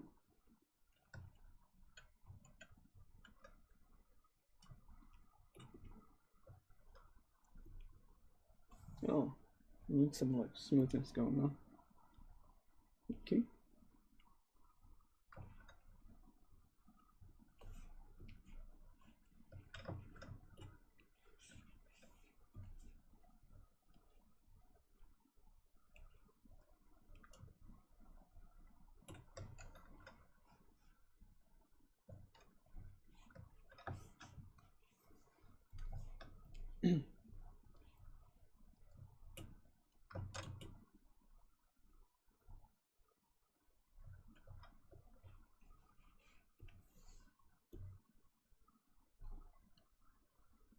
Also, if I use the zero measure with like 5K setting, I think it's too dense for these kind of like shapes. So I usually like turn them down to a lower poly count, and especially if I'm like tweaking the other side, it's better to just like smooth it out or clean it up as much as possible. and then like tweak the overall size or the shapes. If it's like 5K and then if it's like too dense, it's very hard to like tweak these kind of shapes. So keep that in mind. Like it's easy to overdo it.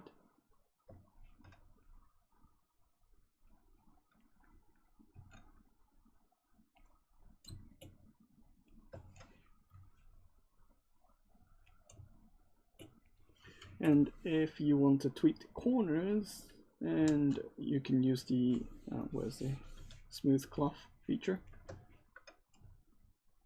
and then you're able to like smooth the areas like this.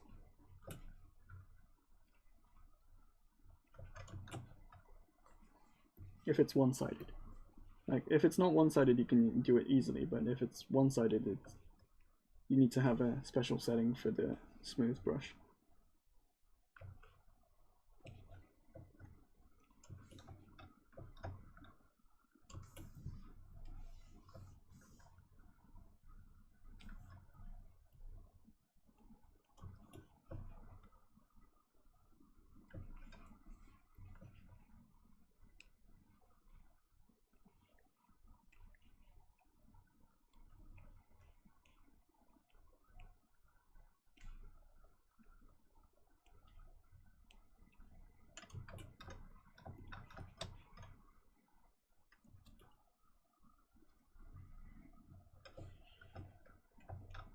I just need the brows.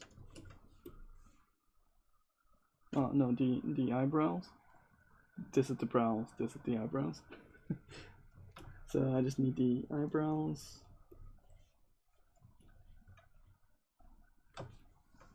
We can do the same. We can just go back to the stager and draw some brows, extrude, accept, and send this back, and paste, and switching them.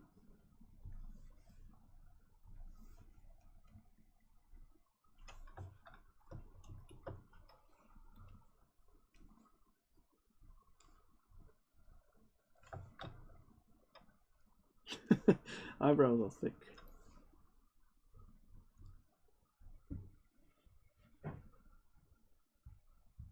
Yeah, it's the first day. Oh, no ZBrush. No symmetry is needed for this one. So yeah, it was the first day. I did use the template mesh to get the body structures very quickly, because for example, I'm like making body shapes each time I do the models. I think I did a lot of like explanation around the making bodies, so I think it's like fine to just use a template.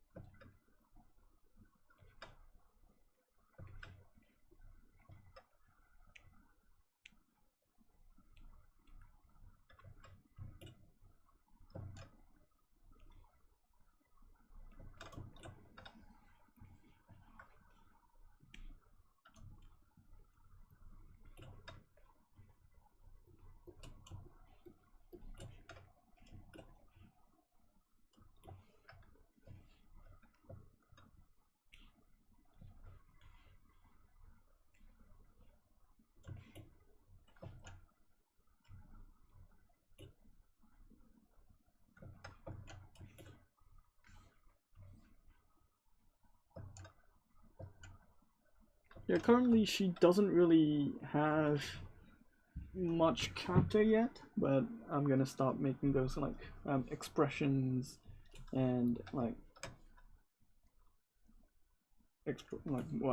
expressions and like uniqueness to the character.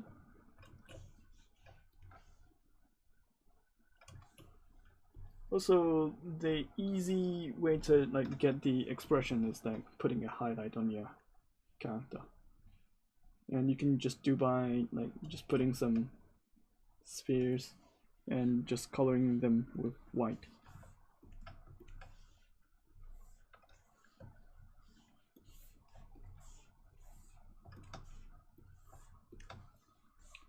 And it's usually better to like tweak the shapes, like so.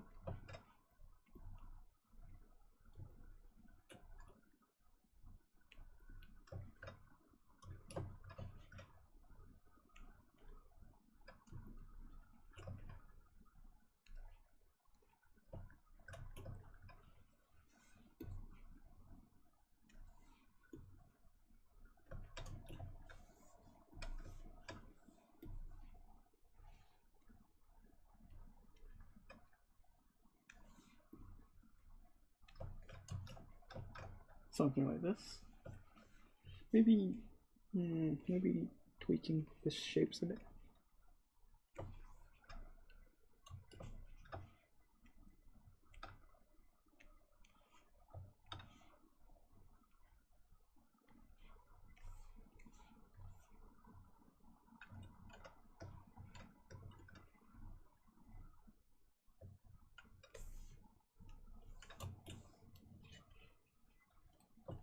And like, yeah, like you can see if I remove the highlights, it feels very different. Like if you compare this to this, it looks very different, right?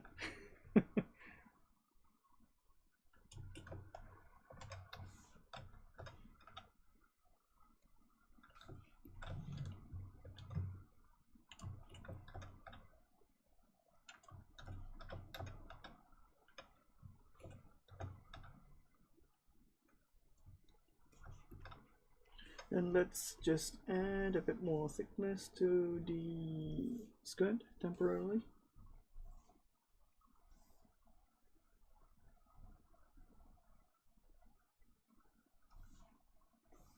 To the inside only.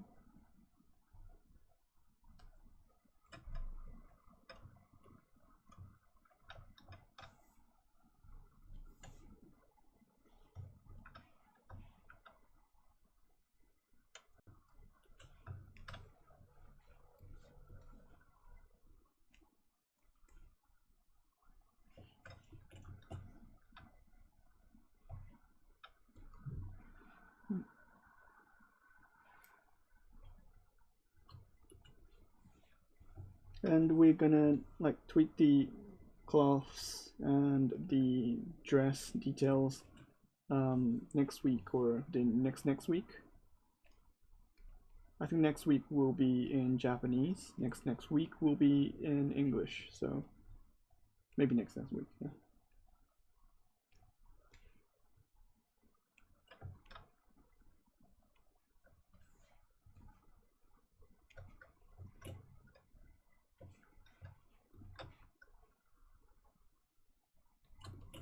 Okay, I'm gonna end my stream here because I think we have another person who's after me.